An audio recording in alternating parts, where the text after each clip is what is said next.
नमस्कार दोस्तों, मैं कृष्णमूर्ति आप सभी का स्वागत करता हूं। दोस्तों, ये जो है आपका 9th क्लास है, चैप्टर 2 स्टार्ट हो चुका है। सिग्निफिकेंस ऑफ इंडेक्स, उसके बारे में बताने वाला हूं। क्या है यहाँ पे जो है stock index is a indicator of the performance of overall market और ए पर्टिकुलर सेक्टर्स, मैंने बता रखा है आपको। इंडेक्स जो है वो आपका इंडिकेटर है जो कि आपका ओवरऑल मार्केट का परफॉर्मेंस आपको बताता है या फिर एक पर्टिकुलर सेक्टर का परफॉर्मेंस आपको बताएगा। एग्जांपल बोलता हूँ, लास्ट 5 ईयर्स में जो है निफ्टी डबल हुआ है, मतलब ऑलमोस्ट पूरा मार्केट ही जो है आपका अपसाइड था।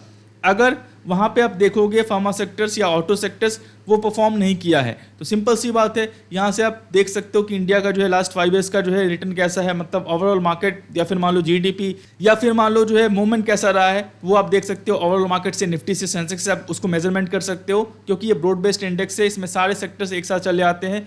पर्टिकुलर सेक्टर्स में मतलब मान लो ऑटो हो गया, फार्मा हो गया, उसको आप मेजरमेंट कर सकते हो इंडेक्स से।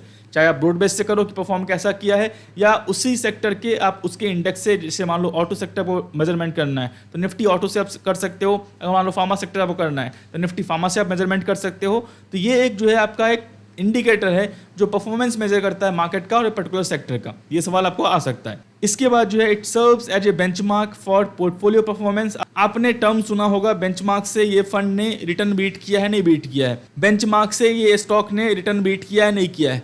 तो यहाँ पे जो बेंचमार्क है आपका वो इंडेक्स है। इंडेक्स को बेंचमार्क की तरह भी यूज करते हैं, ये भी सवाल आ सकता है आपसे, वो भी ध्यान रखना।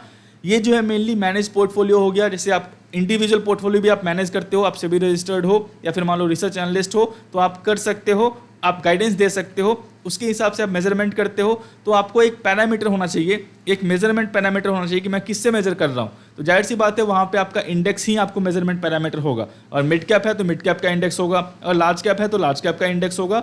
वहाँ से अपने परफॉर्मेंस को आप मेजर करोगे कि निफ्टी 15% रिटर्न दिया है, मैंने 20% रिटर्न दिया है, तो मेरा जो एडवाइस है वो अच्छा वर्कआउट कर रहा है। तो ये हो गया। या फिर म्यूचुअल फंड हो गया, पीएमएस हो गया, वो भी जो है बेंचमार्क से देखते हैं, अपने आप को मेजरमेंट करते हैं कि मैं परफॉर्म कैसा कर रहा हूँ, और वो बेंचमार्क बीट कर रहे हैं तो फंड अच्छी परफॉर्म कर रही है। वहाँ पे आपको इनफ्लोज आएंगे, इन्वेस्टमेंट्स आएंगे, और फंड परफॉर्म नहीं कर रही है तो वहाँ से आपका आउटफ्लोज होगा, और वहाँ से जो है आपका इन्वेस्टमेंट निकल जाएगा और कहीं दूसरे जगह पे जो फंड मैनेजर अच्छा परफॉर्म कर रहा है वहाँ पे चला जाएगा। तो ये आपको एक बेंचमार्क की तरह इंडेक्स को यूज़ करते हैं।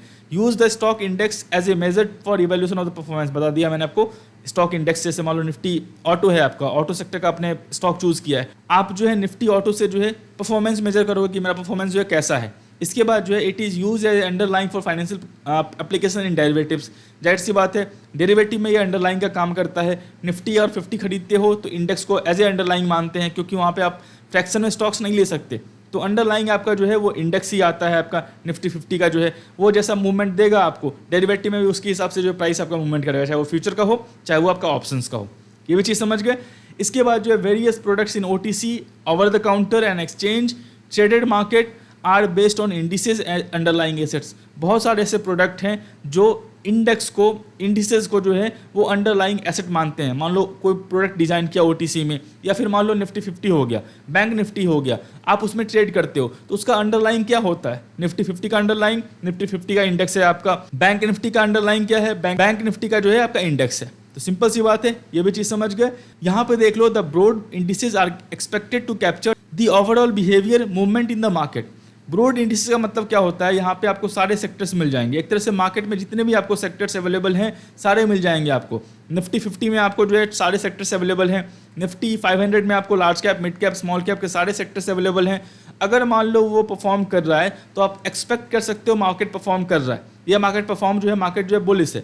अगर वो परफॉर्म नहीं कर रहा है तो आप एक्सपेक्ट कर सकते हो इकोनॉमी अच्छी नहीं है, या फिर कंडीशंस उतने अच्छे नहीं है, मार्केट परफॉर्म नहीं कर रहा है। तो ब्रॉड इंडिसेस जो होता है, जहाँ पे आपको सारे सेक्टर्स मिल जाएंगे, तो वो जो है आपको बिहेवियर दिखाता है मूवमेंट का, मार्केट का, कि मार्केट कहाँ जा रहा है, कैसे जा रहा है। जैसे निफ्टी हो गया, सेंसेक्स हो गया, लास्ट 10 ईयर से निफ्टी सेंसेक्स परफॉर्म कर रहा है, इसी परफॉर्म नहीं किया है, तो उसके हिसाब से आप पता कर सकते हो कि मार्केट कैसा वर्कआउट कर रहा है, कंडीशंस कैसी हैं इकोनॉमी की, इकोनॉमी कैसी वर्कआउट कर रही है। ये मेनली इकोनॉमी को रेप्लिकेट करती है एक तरह से, और अच्छी कर रही है तो जाहिर सी बात है जॉब क्रिएट हो रहे हैं, जीडीपी अच्छा रन कर रहा है, चीज़ें जो है स्मूथली वर्कआउट कर रही हैं। परफॉर्म नहीं कर रहा है, जैसे मान लो लास्ट 1 ईयर से परफॉर्म नहीं कर रहा है, इंटरेस्ट रेट्स इंक्रीजिंग है, इन्फ्लेशन हाई पे है, रिसेशन आने के चांसेस ज़्यादा हैं, तो जाहिर सी बात है वो आपको दिख रहा होगा निफ्टी के और सेंसेक्स के रिटर्न में। तो चीज़ें जो है ऐसे आप समझें, आपको दिक्कत नहीं होने वाली है। यहाँ से आपको 1 मार्क या 2 मार्क का सवाल आ सकता है। चीज़ें मैंने एक्सप्लेन कर रखी हैं आपको, आप समझें, सीखें, लर्न करें। इसके बाद सीखने के बाद आप एग्जाम देने जाओगे, फिर दिक्कत आपको ज़्यादा नहीं होगी। आप जो भी सवाल आएंगे विद इन 10-15 सेकंड्स आप जो है सवाल का आंसर दे दोगे, आप ऑप्शन देखोगे भी नहीं, आपको जो सही बिल्कुल सही ऑप्शन लगेगा वही आप सही करके आओगे। तो जाहिर सी बात है इसके लिए थोड़ा बहुत आपको एफर्ट डालना पड़ेगा, थोड़ा पढ़ना पड़ेगा। दोस्तों मैं आशा करता हूँ वीडियो जो आपको अच्छा लगा, वीडियो अच्छा लगा पर लाइक करें, सब्सक्राइब करें, शेयर करें। तब तक के लिए दोस्तों धन्यवाद।